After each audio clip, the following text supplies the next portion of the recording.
Welcome to Therapy by Choice podcast. My name is Robyne Vance. I am your host for this podcast and an associate marriage and family therapist working with individuals, couples, and families. My therapeutic services are offered through Therapy by Choice, which is a private practice with offices located in San Jose and Palo Alto, California. On this podcast, we offer educational information on a variety of mental health topics. We speak to specialists in the field, and we answer your questions. We focus on helping you navigate life's challenges and offer easy-to-follow practical advice and opinions.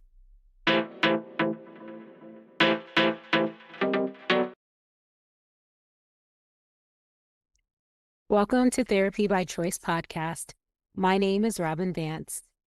In this episode, we're discussing a subject that impacts everyone, whether we are aware of it or not: false information about mental health on social media.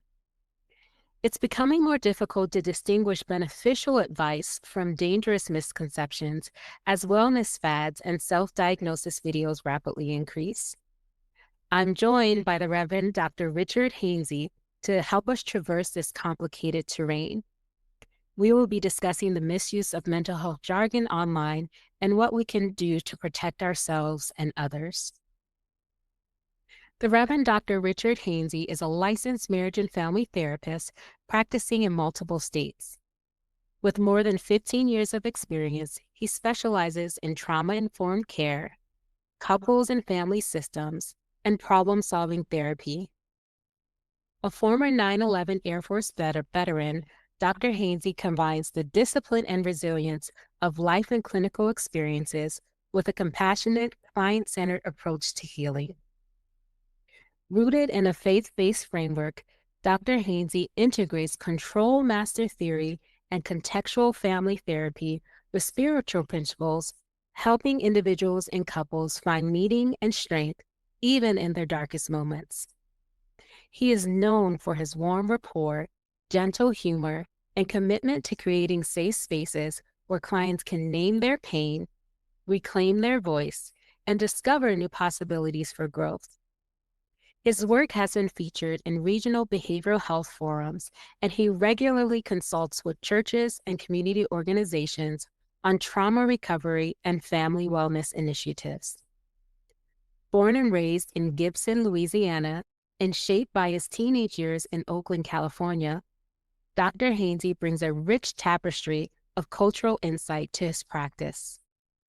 He holds a PhD in human services, a doctorate in clinical psychology, and a master's in theological studies. Outside the therapy room, he is a devoted partner and father who loves fishing, teaching, and mentoring young professionals. When he is not writing or seeing clients, you will find him casting a line at dawn or sharing stories of hope and resilience over a good meal with family and friends. Welcome, Dr. HANZY'S, and thank you for joining me for what I know will be an enlightening, candid, and vital conversation. Thank you. Thank you, Robin. I'm glad to be here. I did not realize the intro was that long. I was hoping everybody could have cut it up a little bit. All right. Well, I always start off when I have a guest episode with a classic question because I'm a very curious person. Can you talk about your path to becoming a therapist? Oh, I very unconventional path. I mean, I definitely did not plan on being a therapist. Initially I wanted to be a athlete, but I got hurt and kind of lost my way. Even fell into a little bit of depression, but we would have never called it depression back then. Uh-huh. I devoted so much of my time to sports and training that I kind of didn't have a purpose at that point. So I kind of spiraled around, and then faith kind of stepped in, and my little brother actually got arrested for hanging out with his friends and went to juvenile hall. And I was working as a security guard at the time. And then my brother, he was telling me he was at Camp Sweeney in Oakland, and he said, "Hey, the camp counselors make about $20 an hour. And I was just making like $10 an hour as a security Oh, guard. So, right? So I'm like, wait a minute, that sounds like a good thing. And then the camp counselor looks at me and he says, man, you can't work here. And I'm like, why? I don't have a record. He was like, what? Because it takes 45 college credits. oh. Right. And I'm like, man, he just made an assumption. Right. But I didn't have 45 college credits. I went to school and I tried to get focused. I was going to school to try to get back to basketball, but I couldn't practice because my back was so messed up. So what I did was, like, me and my girlfriend at the time, we were expecting a child, and Mm, I'm like, the school thing wasn't working. So I was like, wait a minute, I need discipline, and a lot of my family went to the military. So I figured going to the military would help me pay for school because I had exhausted my financial aid, certainly, yeah. take care of my family that's coming, and also get the college credits that I need to come back and be a counselor. So I joined the Air Force. Aha, okay. Right. And so while in the Air Force, I served during 9/11. I was getting my classes done and I was preparing to go to OTS, officer training school, when I had another accident, which I almost died. Uh, it took uh, 3 to 4 surgeries to repair my leg. I got a staph infection while I was in the hospital. My goodness. And when I finally was able to get through it, I was in a walking boot for like my last whole year in the Air Force, or I had crutches. And so, we didn't have the little neat things that people have now where they roll around on it. Yeah.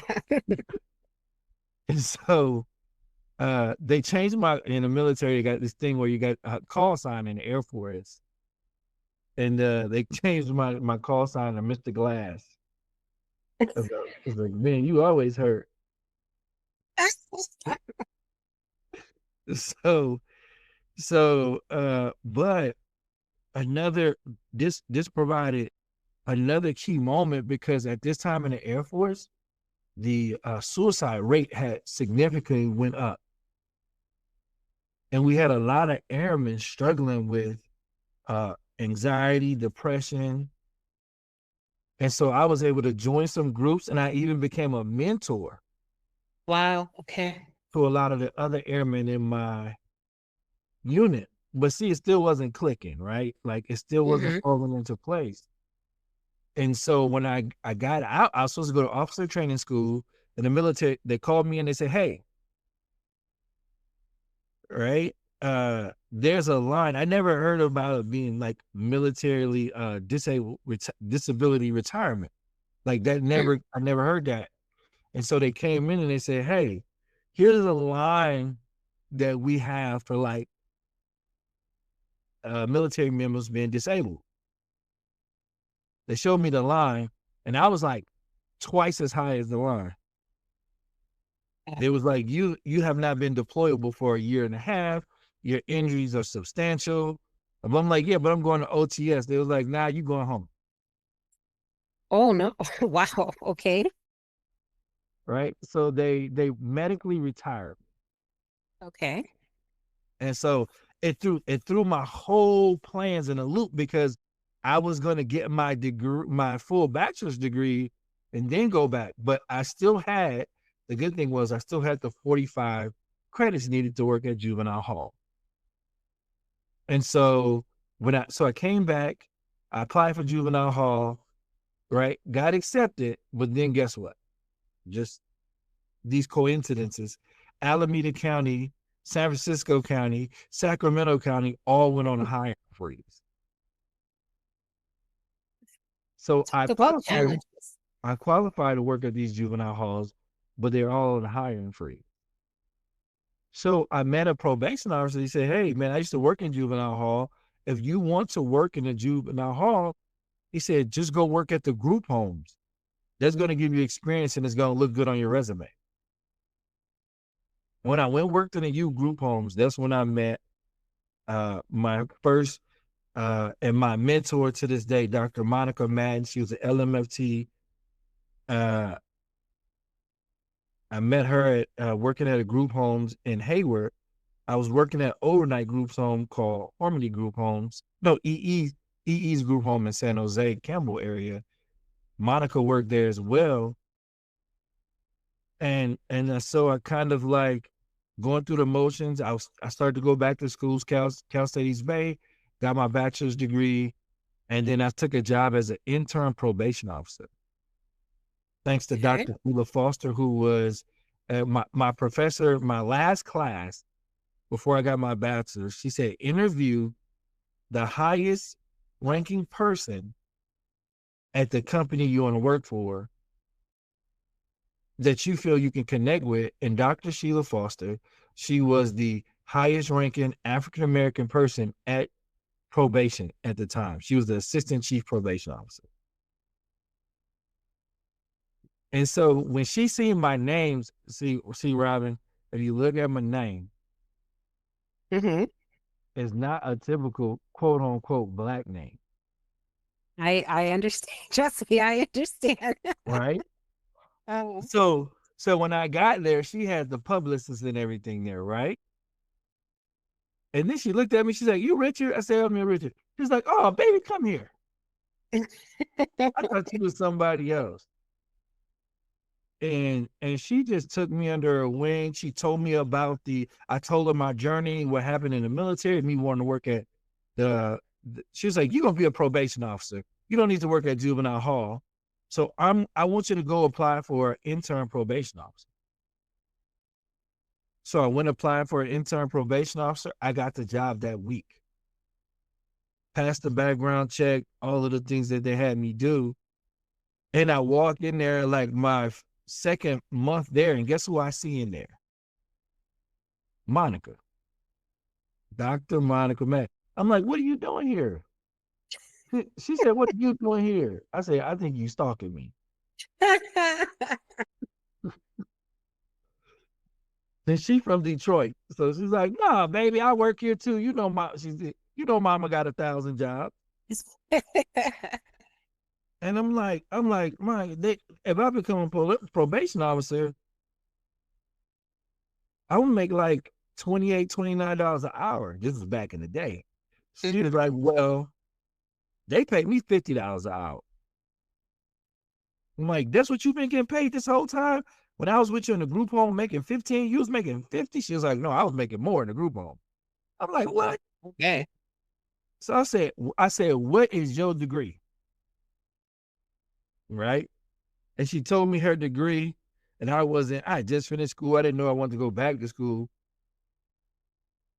And then she said, and she said, "This is my degree." And then she walked off and she stopped.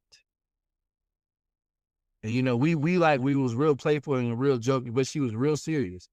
She came back and said, "Look, baby, if you go get this degree, you're gonna make a lot of money because and you're gonna help a lot of people because there's not many Black male therapists out there." Mhm. True. And so man, the numbers was numbering for me. Right. And then I went and signed up for John F. Kennedy University that same week to get my MFT. And it kind of was history after that. I mean, You know? it's hearing you talk about just people who have, supported you and then just expressing that gratitude. Like it is, I think it's so critical and important to have individuals who help us on our career journey. And a lot of times they reach us also at a personal level as well, in addition to helping us with our career. No, no, absolutely. And so, man, I have tried every therapist I meet, everyone I come around that even thinking about it, especially a man of color or a person of color, Indian, Asian, Filipino, Hmm. I always encourage, like Monica encouraged me. I got always pass it forward. Yeah. I mean, because she changed the trajectory of my whole life. You know, if she wouldn't have turned around and came back, I probably wouldn't have did it. But when she came back, she was really serious. And so it just stuck with me.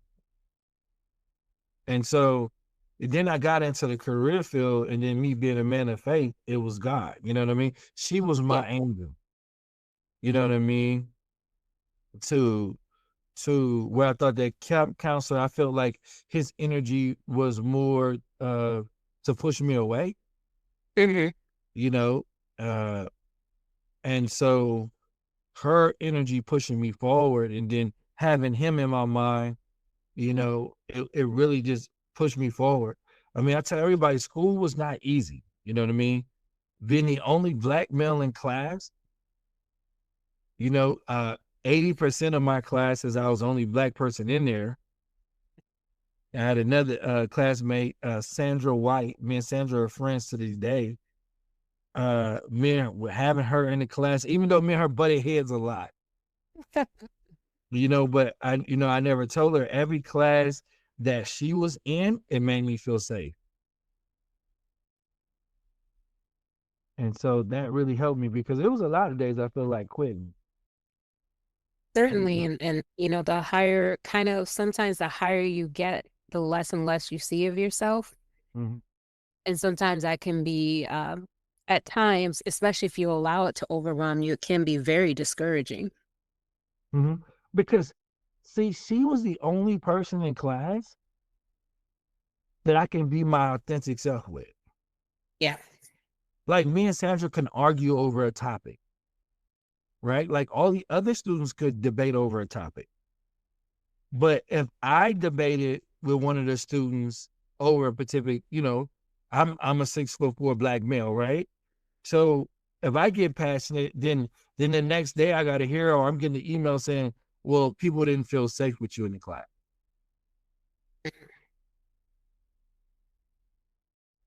Yeah. right? I can't tell you how many times that happened over the course of my career, over the course of my time at John F. Kennedy University. That was like the catchphrase, like, "Oh, he's intimidating," or "I don't feel safe." Mm. I'm like, "Yo, I can't be smaller than what I am." And even times where most of the classes, I was quiet. I didn't say anything. It would be the teacher calling on me. And I'm like, "Yo, I just want to sit here and not Get my say anything." education. You know what I mean? So, I don't want anybody to ever feel like that. Yes. So I'm an extreme advocate for speaking up and standing up for yourself. The sad part was towards the end of my class time, there were a lot more African American students that came in, and they were outspoken, and none of them lasted more than 2 semesters. Mm. Yeah, that's definitely another thing that I think people forget about, any sort of advanced degree is sometimes, you start off with a bunch of people and then your cohort gets smaller Oh, and yeah. smaller, and until you look up and like, hey, it's a couple of us, we made it. No, it was definitely tough, but it was worth it. And now here you are. Yes. Well, And encouraging thank you for everyone I sharing can to that get into path. the career field. Yeah, it definitely is. When you talked about your intro was long, of course it is. You have a lot to discuss. You have, quite a history, and many people are going to find value in your story and be able um to find a part of it that speaks to them. So I really appreciate you sharing that part. Oh, no, definitely my pleasure. So I want to shift gears a little bit. And, a big part of the work here on Therapy by Choice podcast is really focused on, making mental health, specifically mental health topics, easy to understand for people, easy to implement if I do offer tips or advice. So I want to hear from you and from in your expertise, if you can tell the listener a little bit about What exactly is mental health and why is it important just for our overall well being? Well, I mean, mental health, overall is just, it refers to our emotional, psychological, and social well-being, right? Hmm. It affects how we think, feel, behave, what influence us, how we handle stress, how we handle relationship stress, right? It's our ability to process those uncomfortable emotions. And so, oftentimes we go back to Freud, right? Everything goes back to our childhood, right? The Yes. more well-adjusted a person has of a stable childhood, the better they can be more emotionally stable, so to speak, around managing or having a more so a healthy sense of self, Hmm. right? They don't carry these negative, uh, as CBT would say, cognitive distortions. I'm a control mastery theorist, so I would say pathogenic belief. If our childhood don't bring us up and allow us to think somehow that, I'm not good enough, I'm not lovable, I'm not smart enough, these messages that we get in our formative years, right? The human Yeah. brain, right? It doesn't stop forming until we're 25. So the messages, Hmm. I often describe this as think of the brain like a tree. Right. I got my Every picture in my mind. experience, every experience adds a branch, right? And the more a certain experience is experienced, like the more it is, the word I'm looking for is added to, right? It is like, okay, that branch gets stronger. If I like essentially if I have my mom telling me I'm not smart enough, school telling me I'm not, that branch becomes a profound part of my tree. Oh. Right. So even pruning that branch is a lot difficult, right? Because it's so ingrained and it's so big, it's not going to go away easy. Versus I've gotten smaller branches along the way. We how we starting to identify traumas as big T and small T traumas, right? Some beliefs we have these big T beliefs, these huge, I'll call them big B beliefs about ourselves and about the world. Just like a kid can be raised to become racist, and that's all they know. It's not because they are naturally a racist. It's just this messaging has been reinforced and reinforced and reinforced over time. It takes a while to break these negative ways of seeing the world and the negative way of thinking. So when we looking at our emotional well-being and then moving into like our psychological resilience, you know, the lower our resilience, the more trauma, the more reinforced negativity, the more mentally unstable one could appear to be. On top of natural, some of the more genetic ways that we are impacted by our mental health. Of course. When I'm specifically talking to the Black community, like we are called, we're given we're given, even though it's kind of like a simple term, but we're the majority, you're the minority, Mm-hmm. right? Minority means less than, right? So you grow up thinking like I'm less than already. And so that little small reinforcer, you know, black black was seen as something bad or dark until James Brown said, I'm black and I'm proud. And black is powerful, black is bold, black is beautiful, right? Starting to change the messaging behind. And then I find out even within our own community, whenever we start to feel empowered, we go and change it ourselves, to like African American now. Like, I tell people I identify as Black American. I'm not African American, right? Like I'm not running from who I am. I accept who I am. I look at someone like our former President Barack Obama as African American, Okay.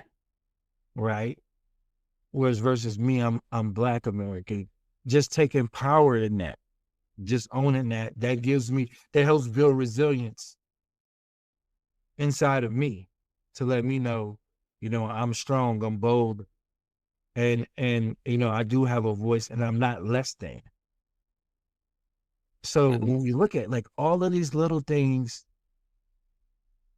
it impacts how we view the world and our confidence and walking in our own individual selves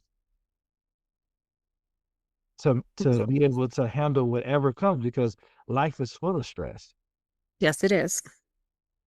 right? Whether it's relational, financial, work, California cost of living, home ownership.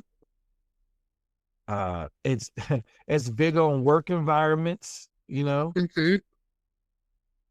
so you got all of these stressors that you walk into that you got to be able to handle without being triggered emotionally, Exactly. Mm. you know. And so, and obviously the social functioning of it, like how are we managing our social relationships, and our emotional relationship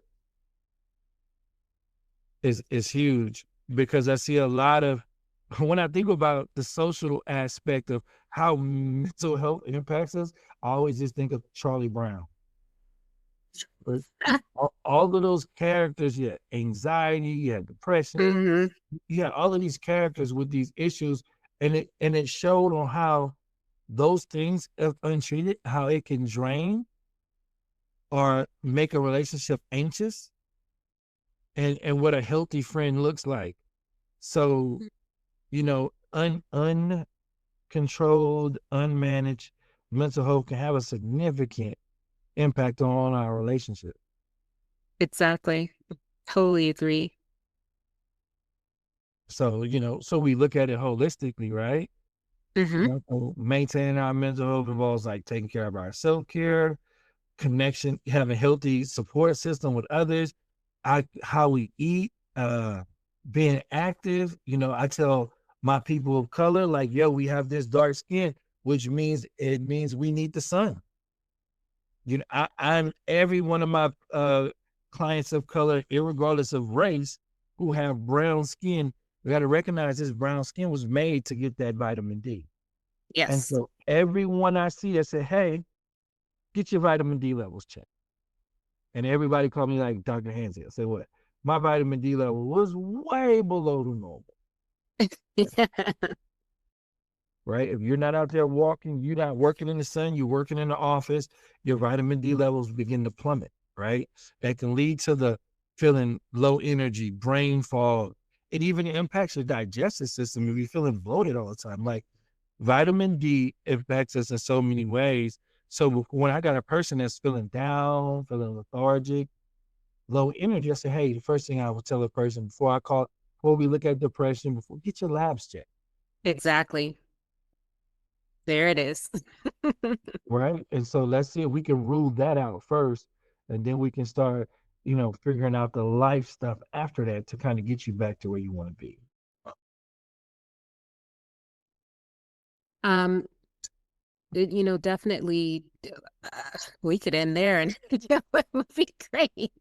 There's definitely a lot of information, and I think one of the toughest things I think in trying to understand, this lovely organ called the brain is a lot of people have a confusion between mental health and mental illness. And I see the two constantly enmesh themselves, overlap, be misused. I do, of course, as a provider, do provide a lot of psychoeducation. Um, and I try to make it as plain as possible. But can you talk about just, defining mental illness and how is that different from like, oh, I feel sad today, or at times I feel stressed? And when we're talking about clinical mental illness, we're talking about clinical depression, right? Mhm. There's some organic things going on, right? There is life triggered depression, right? There's a event, a triggering event, right? Like before, like I was totally happy, and then my mom died, Yeah. And then I go into first the stage of shock and disbelief, then a period of grief, and that can be long-term grief. And then that grief can be complicated if other things happen. If I allow my grief to cause me to lose my job, or my grief causes me to flunk out of school, right? So Mhm. now this grief is becoming complicated, and I'm doing other things to add to it. And so, and then it can turn into a depression, Yes. right? And we can work because we have a triggering event versus the person, there is no triggering event and they're just clinically depressed, Mm. Mhm. right? Or, they had that psychotic break, they had that, Yeah. the gene for schizophrenia or bipolar. One of the biggest things, just this, it was almost, all women are bipolar and all men are now narcissists. Right? Yeah. It's one of my biggest pet peeves Mhm. because bipolar is a disability, right? Yes. A mental Mhm. health disability. Narcissism is a mental health disability, Yes.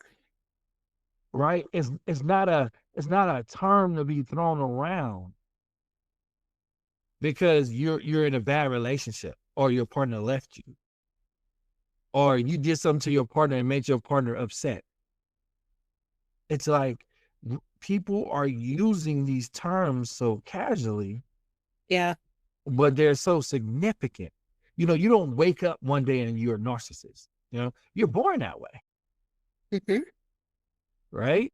That's not something the person didn't choose to be that way. It's not like he just woke up and said, I'm going to be a narcissist today. And so, as they say, a person can just choose to be a jerk.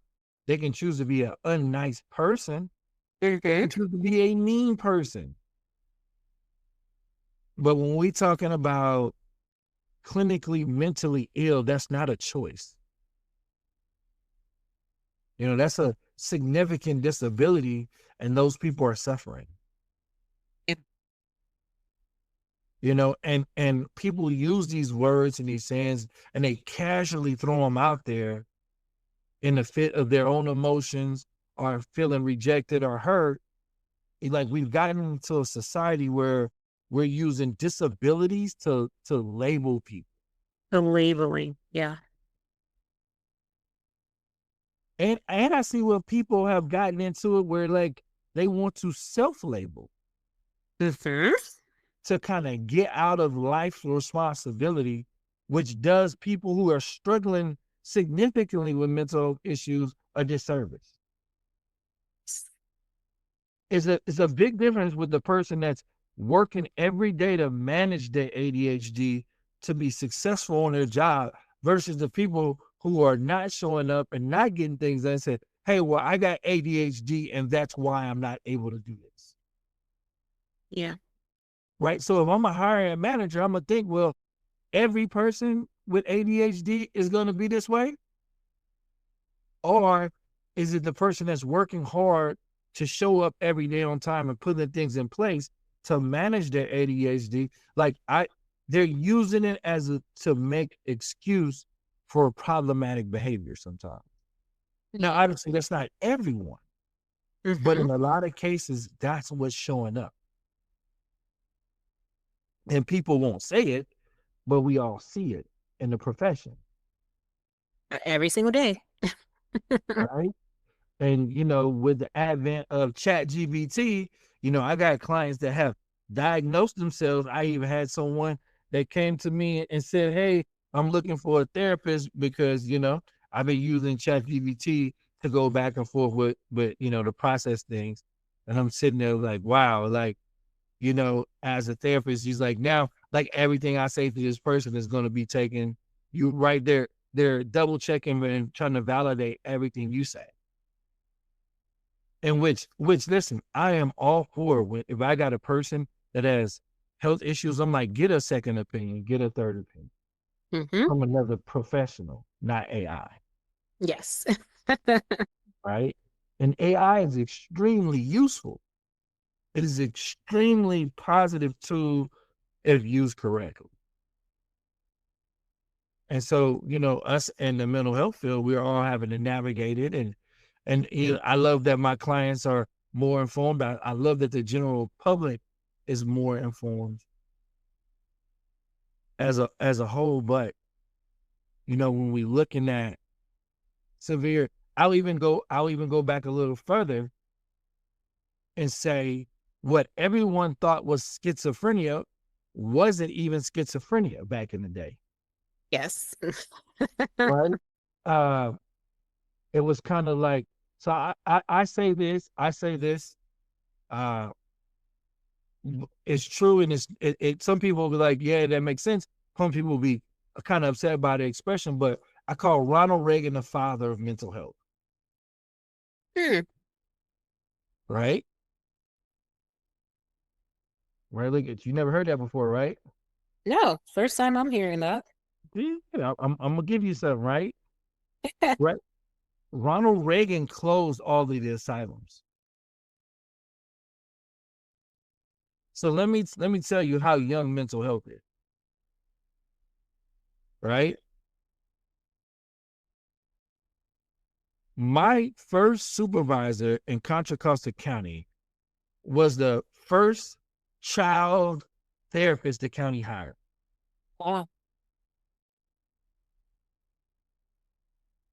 Think about that. Like what? Yeah. Wouldn't have been that long ago, I imagine. No, No, no. I'm not that old. Right. So I'm like, hey, what happened? Like what? So when she said it, like I never cared. Honestly, I mean, I mean, we took some history of mental health class, but I never really researched it. Hmm. Right. So essentially, when it was controversial what he did, but right, he signed legislation that ended the practice of involuntary and indefinite commitment. Right. Okay. He did Hmm. that in 57. So it essentially pushed all of no, he did as the governor of California. That happened in California. It wasn't until he was a president, right, that he helped close down these asylums from 81 to 89. So in that process, so we're looking at 1989, right? Let's use 1989. All of these folks got pushed into the streets. Okay. Right. So what was going on from what you can remember? How was these people treated in the asylums? Well, from what I've read, from what I've seen, not very well. Inhumanely, in some circumstances, Yep. many circumstances. Right. Husbands can go get their wives admitted. Just here. Right. People can go, the police department can just go get people admitted. So Ronald Reagan's impact first in California with ending inviolate, like you can't just go get someone admitted, and then as president, right? He changed the way we did mental health. It pushed mental health into the state's hands. So thus the states had to come up with each county or parish, depending on what state you're in, mental health services.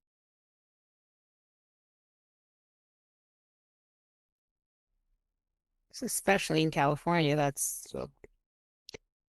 We are a large state out here, so So when those folks came out of, now listen, let me be clear. Ronald Reagan did not do this because he loved mental health and he was trying to reform mental health. He did this as budget cuts, Mhm. right? Like, we're not going to pay for this anymore, right? So this was a result of him cutting budget. So all of these people were out, and so the states had to now care for their mental health population. And what happened was, because a lot of those people were given what we call first generation psych meds. Yes. So Okay. what we thought was schizophrenia was the involuntary hand movements, the involuntary The face TD. movements, Hmm. right? We thought that was schizophrenia. We thought that was mental illness, right? But now we know that is what, Part of dyskinesia. right? And it was caused by the medication. It's a side effect of the first generation psych meds. Mm. So what we all thought was mental illness was a side effect from medication. Most people with schizophrenia, you wouldn't know they had schizophrenia unless they was actively hallucinating, Yes. right? Or in a, you know, disorganized state. Hmm. But they don't, without first generation meds, now they're on second generation psych meds who don't have TD, right? They don't have those involuntary movements. So even our mental picture of what mental illness wasn't even true.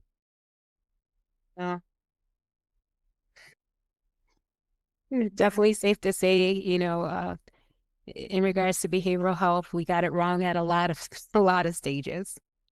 Mhm. And we're getting better, and we're getting more advanced with the medication. We're getting more advanced with, now we're looking at labs. We're looking at checking vitamin D levels. Yep. We're looking at checking my chemical imbalances. Hmm. And I'm in love with the brain work that we're doing, right? Oh my God. All of the brain scans and all of those things. Now, as a person of color, obviously history is going to make me a little sensitive Exactly. to the brain scans, right? Hmm. Because there may be variations between a white brain, a black brain, an Asian brain, a person, right? And is those just body shape, cultural differences, or some of these things may come up as, right? Here's a justification for saying something, Yeah. right? Versus like, what are we looking at? But one of the things that I think every therapist should have a huge knowledge about now is gray matter, and how much gray matter affects mental illness and mental health Hmm. and your resiliency and your ability to manage stress. And Yeah, so, definitely. Yeah, I think gray matter, a lot of therapists, I think, only think about that when it comes to like PTSD mm, or and TBI. schizophrenia, Yeah. right? There's a significant gray matter loss when someone has a first break.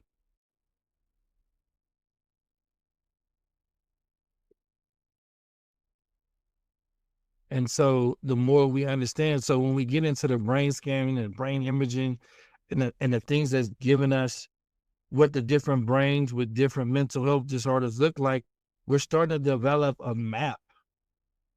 All right. I want it to be a culturally competent map of Hmm. comparing African American or black brains to black, so we can get a picture of like, hey, this is what we're starting to see. So I think neuropsych is, oh man, I'm in love with neuropsych, where it's taking us, the information it is giving us, and we can tap into it to really help our clients, and we can find ways to, we're looking at neuroplasticity, the brain state, Hmm. ways the brain can heal itself. Which is very important. Hmm. Absolutely, especially after trauma, especially after a break. And we can figure those out, start to unlock some of those things. We can start to see even more significant advances in combat mental illness.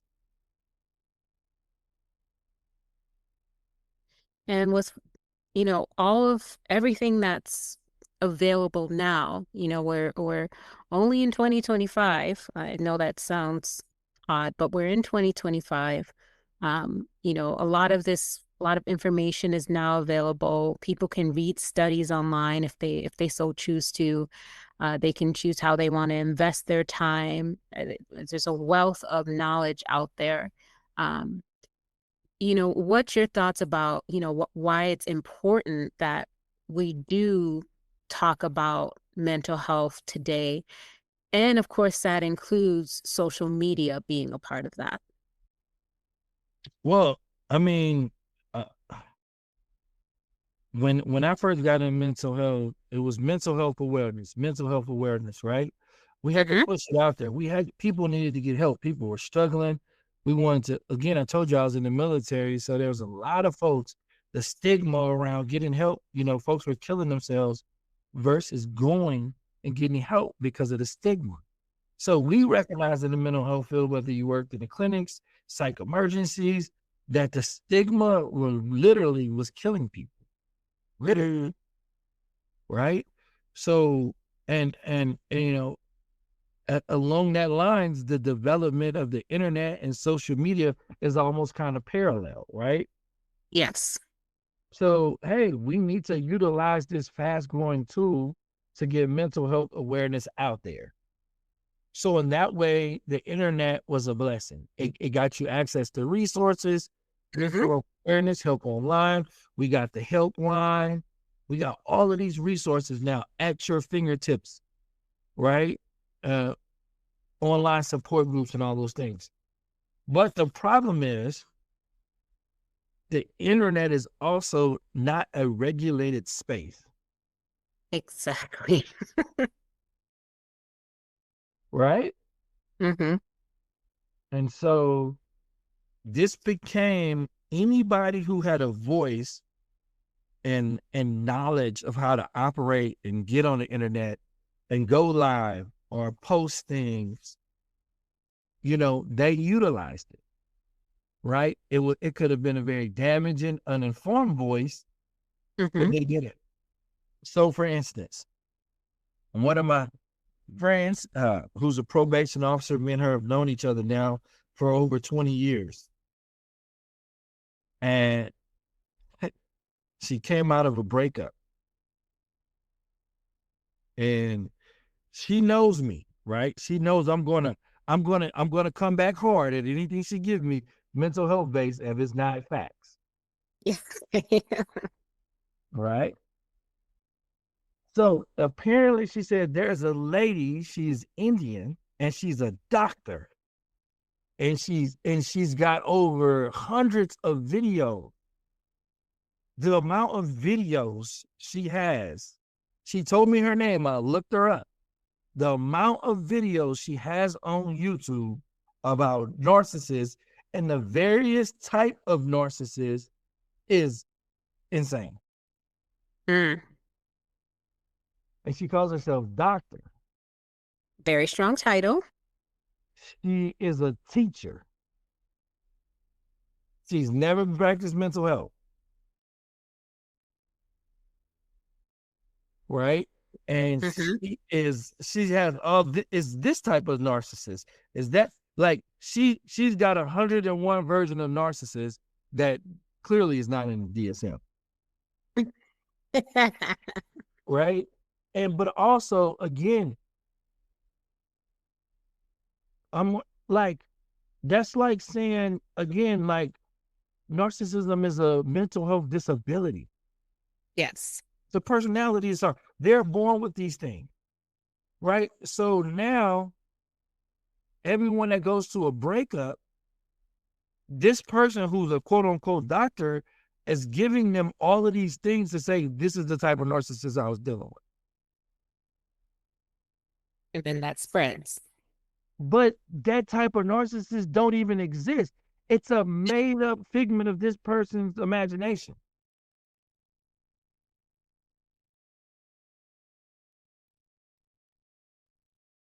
And so people then, I call it parakeeting. They parakeet things that they hear on the internet over and over and over and over again.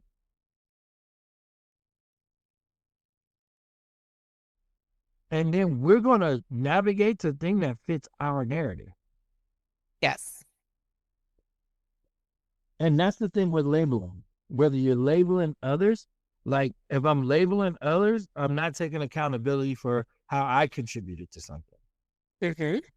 But then when you labeling yourself, like like I'm gonna label myself, and I've had conversations with people who self-label, and then they said something, and then in the midst of the conversation they stopped and said, "Wait a minute, I can't say that. What I said to you was a lie because I am a person with this, and a person with this cannot do that.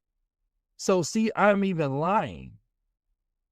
And I'm listening, like, are you listening to yourself right now? Like you recognize that you said something that didn't fit the narrative of this disability that you're claiming, and now you're coming back and cleaning it up. Yeah. Who have you seen with real life mental health struggles do that? No one I know, or no one I've ever treated. No. You know, and I so kind of feel like at times it's kind of like a game of telephone at times. And it's like it starts it's like it starts with this, clinical based, um, evidence based information, and then gets passed along and on the telephone. And then it ends up at the other side so skewed and different from the original message that you can't even distinguish what the original message was. yes. So and then look, as a person that taught in college and never she taught in college and never worked with this population. How is it that she has access to all of these different personalities? Mm-hmm. How has she researched all of these different forms of people? Yeah. Right. And so when we look at it and we see again a person who's able to operate a camera, edit videos, and push a narrative, and the narrative is becoming dangerous, right? Because what Mm-hmm. I think the latest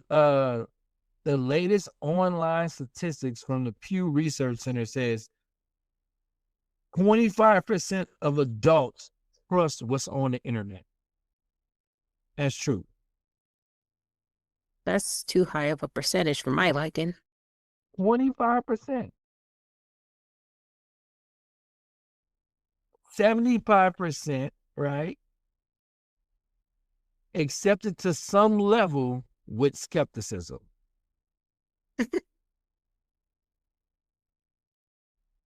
So they're like, I'm leaning, even 75% lean to like believing it. Goodness.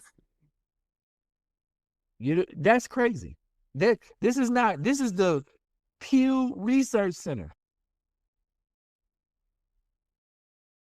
Mm. Yeah, definitely. The research doesn't lie. Um, and I've seen as I, peruse social media occasionally, um, I see things out there that are what I deem to be pretty harmful. Um, I know certainly what I've seen. For you, what are some of the common themes? I know that we talked about the one lady who was doing the personality disorders, but what are some of like common, like, misconceptions or myths that you've seen circulating about mental health or about mental illness? I mean, it's it's the go through a bad relationship, the mental, oh man, it's so much, you know, women being bipolar, men being narcissists. Uh, it has gotten. I mean, it's hard. It's everything's out. Or I mean, everything that is difficult is a trigger? Well, yes, that's a trigger for me. right now everybody has ADHD, right? Yes. That's the big. Everybody, if you're struggling, you got ADHD. I see a lot of like we went to school systems and society went to basically social emotional learning, Mm-hmm. right? So it's taught kids, when we went to school, it was reading, writing, and arithmetic. And so the problem with social emotional learning is like these kids everybody's over processing. Right. So it's almost like, I struggled because my mom got me up late. Well, you could have set your own alarm. Right. It's like all my excuses and all my struggles is going to be pointed back to some type of, my mom yelled at me or my dad did this. And although those things play a significant role and they definitely Yes. can impact one's life, definitely. But I see a lot of like over blaming or one who don't want to get them into society, who don't want to develop into because it's hard. Mm-hmm. California is hard for a young person to come out and get a career field. If you're not on it right away, you can struggle. All the misconceptions around cannabis use. Cannabis use is one of the leading causes of psychosis when you go to the emergency room with people that's coming in there with audio visual hallucinations and delusions. But people on the internet say it's great.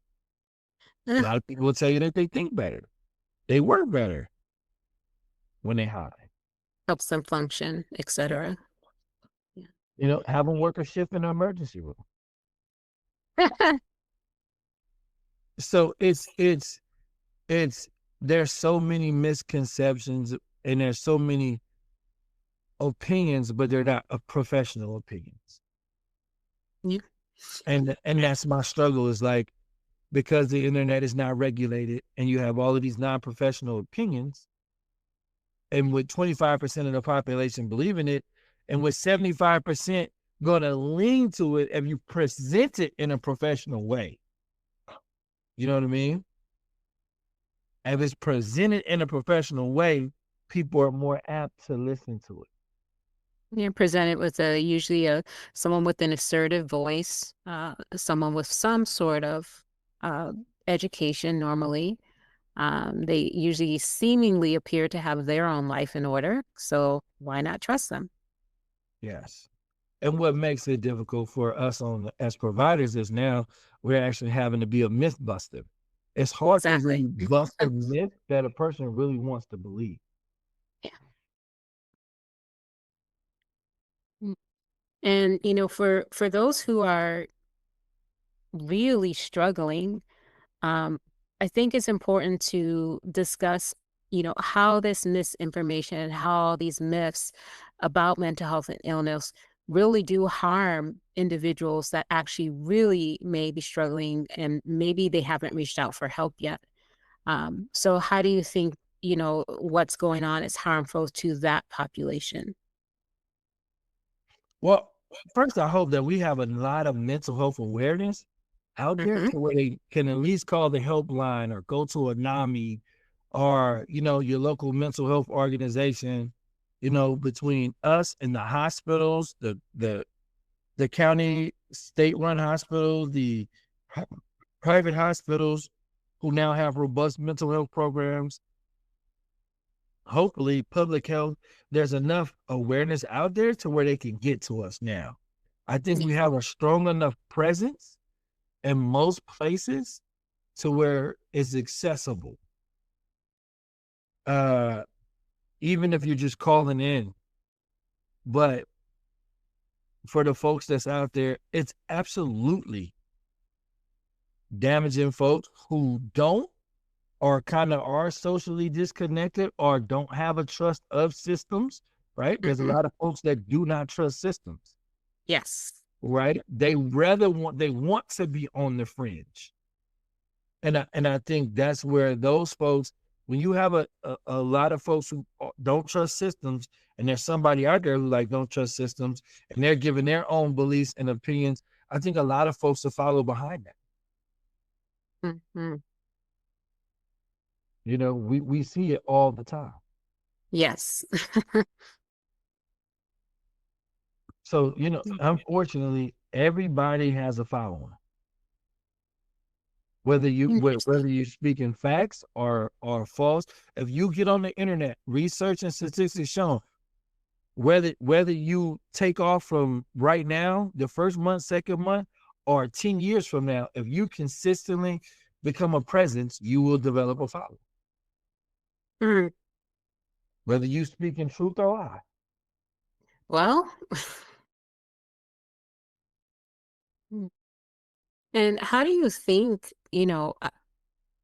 I obviously know the mechanism of the like, the share, subscribe to this, but how do we go from, I think of like this classic example this year of the song by the rapper Doechii, the anxiety song, right? And for some odd reason that spiraled to now people, oh, I have this anxiety that she sings about in this song. So how does it go where this misinformation spreads so easily on things like Instagram or Facebook, TikTok, or Twitter?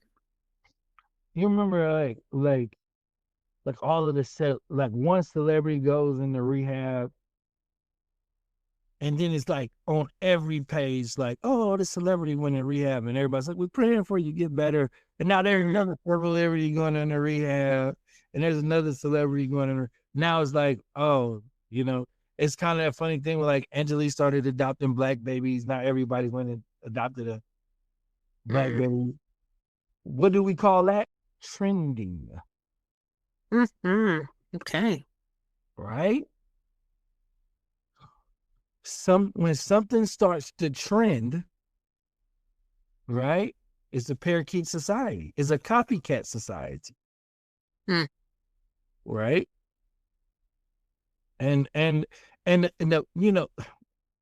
no one can speak to the power of music better than the African American community. You know, we sung our way through slavery. We sung our way through the civil rights movement, right?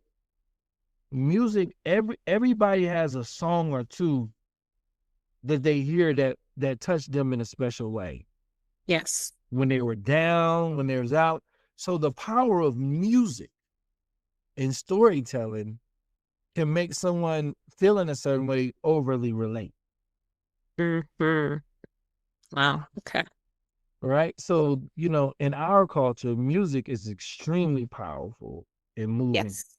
even the negative music, as we see now in our culture today with all of the negative music about using drugs and shooting and killing. It used to be back in the day where it was a small fringe portion of the music, where today is a huge part of hip hop. Yeah.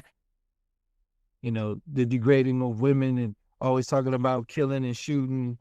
It's like that's all of the music, all of the lyrics are the same. It's like how many people you can disrespect and kill in one song. So, well, how much drugs you can use, how many people you can disrespect, and how many people you can kill. And then one up the next Yes, rapper, singer doing that yes. same thing. Yeah. It's not even a story. It's just kill, blow your head off, getting high off this new water syrup. It's like what? You know what I mean? It's unfortunately, you know, and you can see with the rise in the violent lyrics, you see where crime is continuing. Most of those kids, when you see them, what they're doing, they're listening to music, Mhm. right? Yeah. It's a powerful messaging, positive or negative. People can deny its impact, but we all know its impact. And so I've seen its impact on multiple levels. From working in the group home system to in the probation department to just being out in the community myself to being a therapist. It's like it has an impact, you know, and so And it, even if it's just an escape from a bad reality. yes.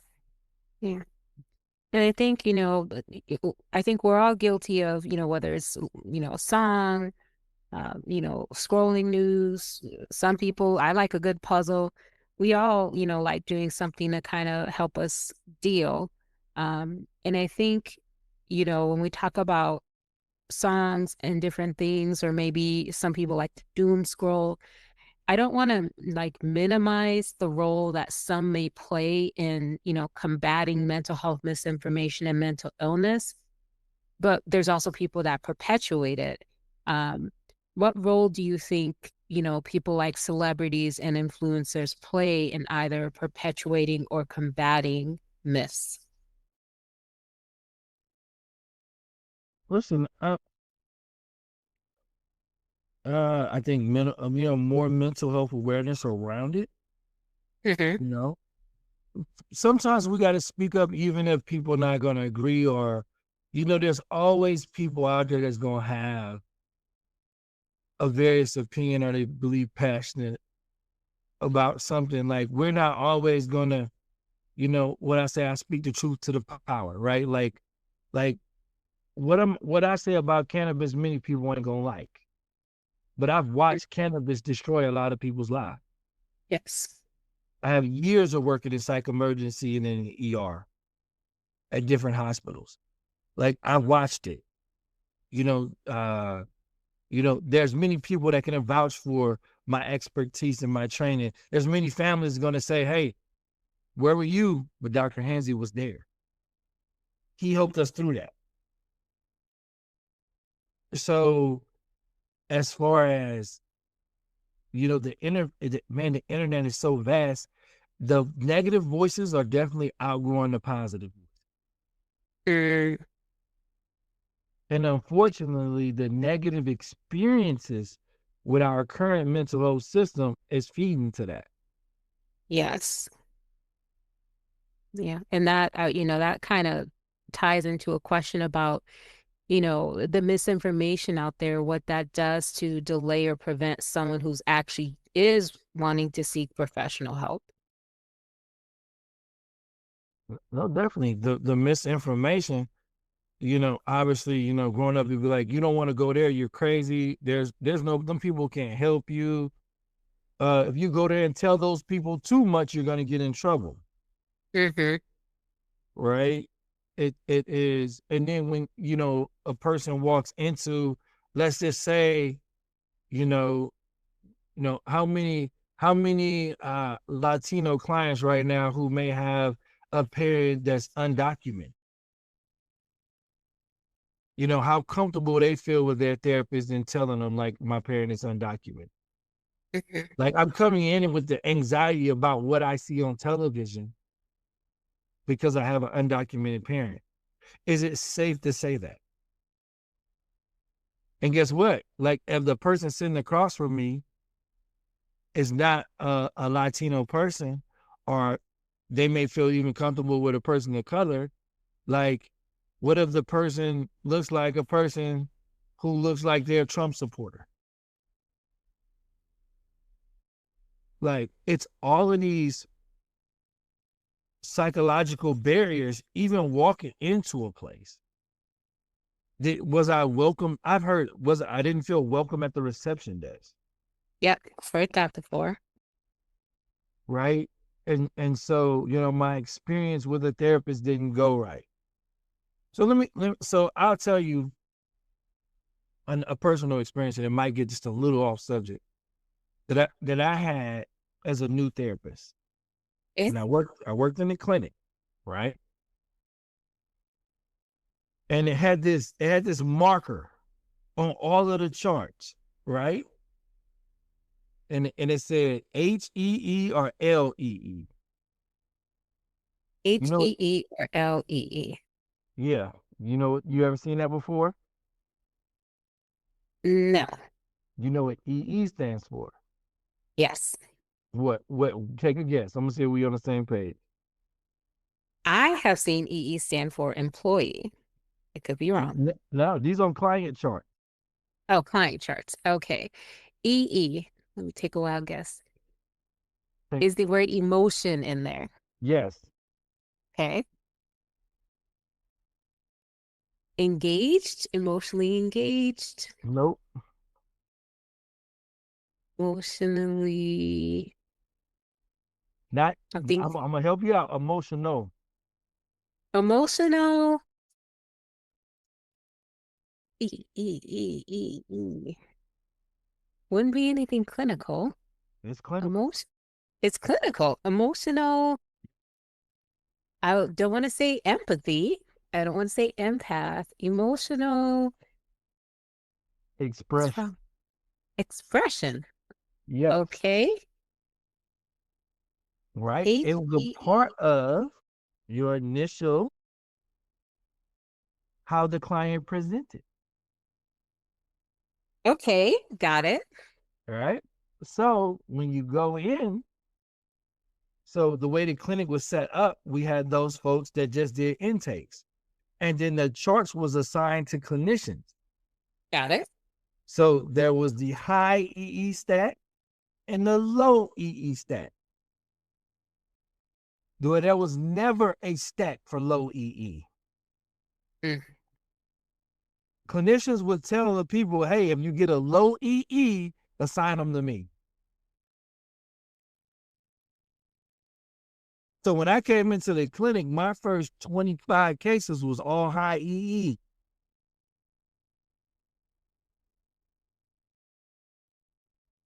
Let's just say all 25 was people of color.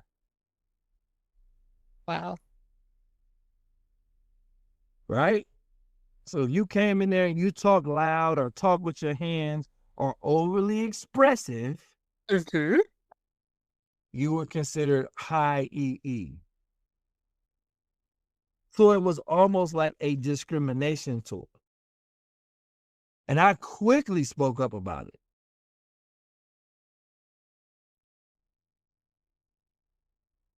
Another label. Right? This whole emotional expression thing here, people are using to distinguish between people of color and not people of color or difficult clients, regardless of race.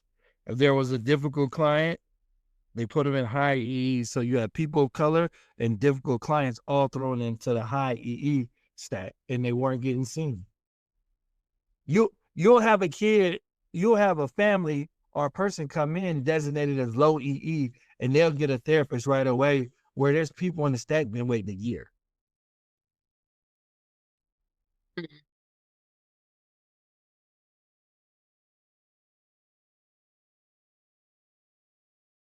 It says a lot.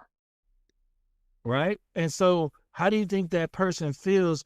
Now the cases are getting assigned, right? And they may be a high EE case, and the person that's seeing the client don't want to work with them.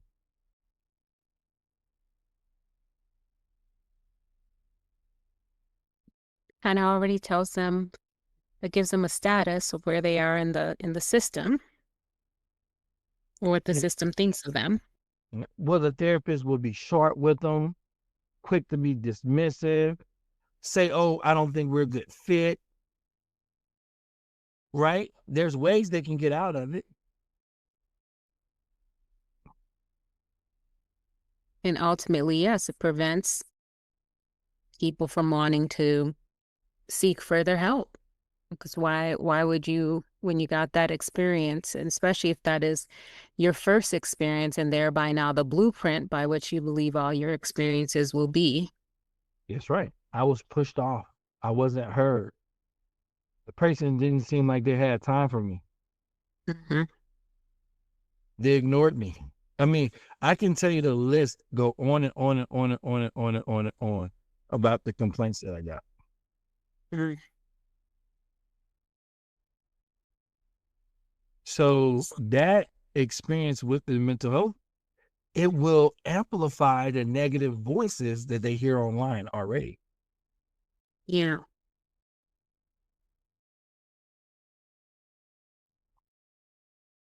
And with the native voices and with everything else, and you spoke briefly about it earlier, especially with Chat GPT, uh, people are more inclined, or they're more than happy to diagnose themselves, right? Based off of information that they see. They can go on Google and plug in their symptoms, and they're usually told, hey, this is who you are. or, online, you get a list of, restricted symptoms, and then now this is who you are as a person. Um, it does, of course, there's always I always think about that awareness piece, that at least I hope people are taking it as not awareness and not self-diagnosis. But do you believe that self-diagnosis on social media, on things like ChatGPT, is ultimately helpful or harmful, specifically for people who are still trying to like figure out their mental health? I think it's harmful in that context is key. Mhm. Because I can go in and just what's the distinguish between grief and depression? Exactly. What's the They distinction? overlap. Yes, I'm giving the difference between severe, mild, and moderate depression, right? Mhm. Like, or seasonal affective disorder, right? Like it is the context is key, right? And Yep. so, these systems and places are not going to kind of process things out with you, right? To kind of get to what's going on, right? You came up in there sad thinking it was seasonal affective disorder, and you also slid in there that your girlfriend just broke up with you, Mhm. right? Everything is multifaceted, Yes. you know. It can be a complex form of grief. Like this is the time year my mom died. So every Yeah. time this year I get sad. But it happened also to be in the winter time. So is it just a grief from your mom dying? Or is it seasonal affective disorder? Previous to your mom who died, you didn't feel that way.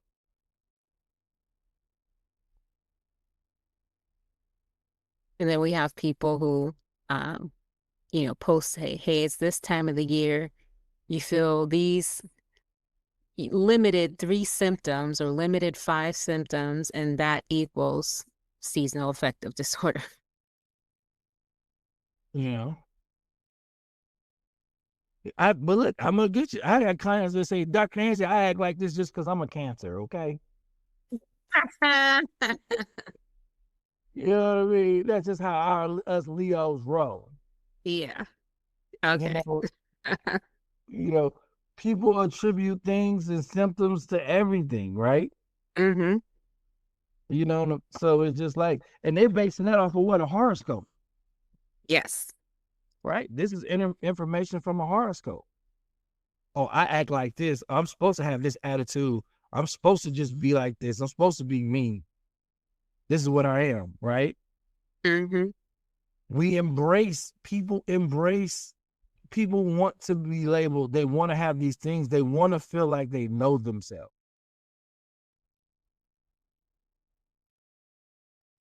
It's interesting. Was reading an article earlier today on Psychology Today that kind of talked about a little bit about that, like kind of like what's adjacent to psychology and what's out there that kind of people turn to feel like they know themselves better or they know the world around them better.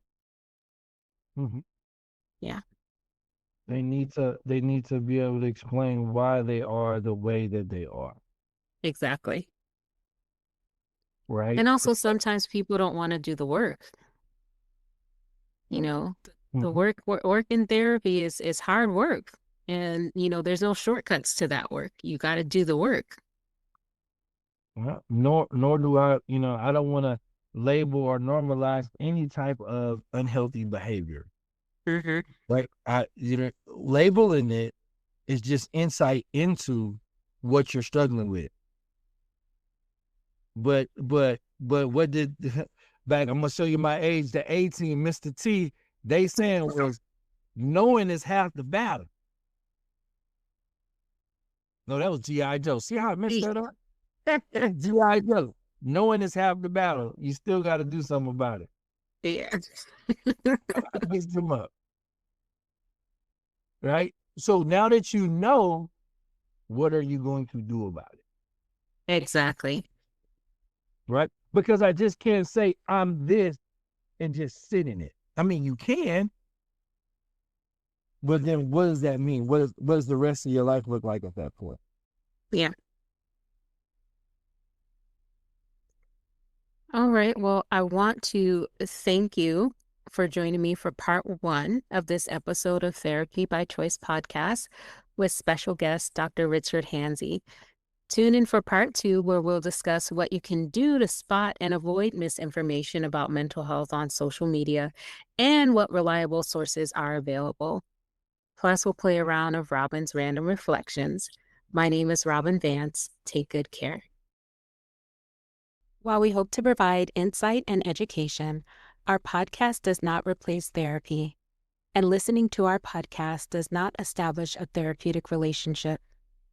If you or someone you know are in crisis, please call the Suicide and Crisis Lifeline by dialing 988.